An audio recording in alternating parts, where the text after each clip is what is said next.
What if I told you that one of the most famous countries in the world, with thousands of years of history, a founding member of the European Union, and a NATO ally, could be brought down without a single enemy soldier ever setting foot on its soil? I'm not talking about science fiction. I'm talking about real structural vulnerabilities that Italy has yet to resolve. If you enjoy this kind of topic, leave a like and subscribe to the channel. When most people think of Italy, they think of Rome, pizza, Ferrari, and fashion.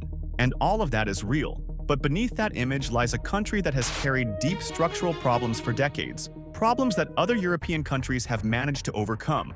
What makes the Italian situation particularly important is its scale.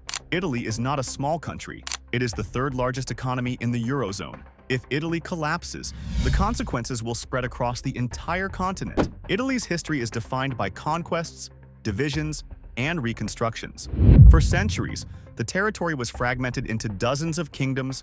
In the 20th century, Italy emerged from World War II destroyed and divided. The reconstruction was rapid, the so-called economic miracle of the 50s and 60s. But the structural problems were never resolved. Italy has a population of about 60 million and an army of approximately 170,000 active-duty soldiers. It has been a NATO member since the alliance was founded and hosts critical American military bases. Aviano Air Base seems solid, right?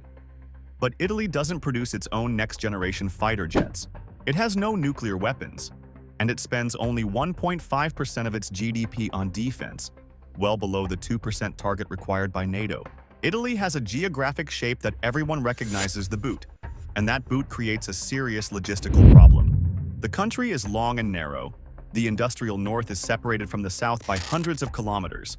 Transportation infrastructure, roads, railways, highways was built over decades without any real, integrated national planning.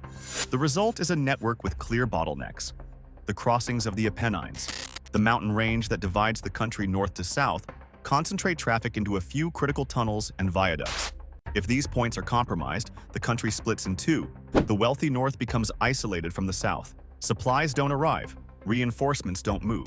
Additionally, Italy's two largest ports, Genoa in the north and Gioia Tauro in the south, account for a massive portion of the country's imports. A coordinated blockade of these two structures would halt national supplies. If we look at it from a cold, strategic perspective, a serious destabilization of Italy wouldn't require a military invasion. Coordinated pressure on three specific points would be enough. First, energy cutoff, disrupting the gas supply and blocking import terminals. Second, financial collapse. A coordinated speculative attack on Italian debt in the markets would drive interest rates to unsustainable levels. Third, internal fragmentation. With the economy in crisis, the north-south divide deepens. Separatist movements gain momentum. Organized crime in the south takes advantage of the vacuum, and the state loses cohesion from the inside out.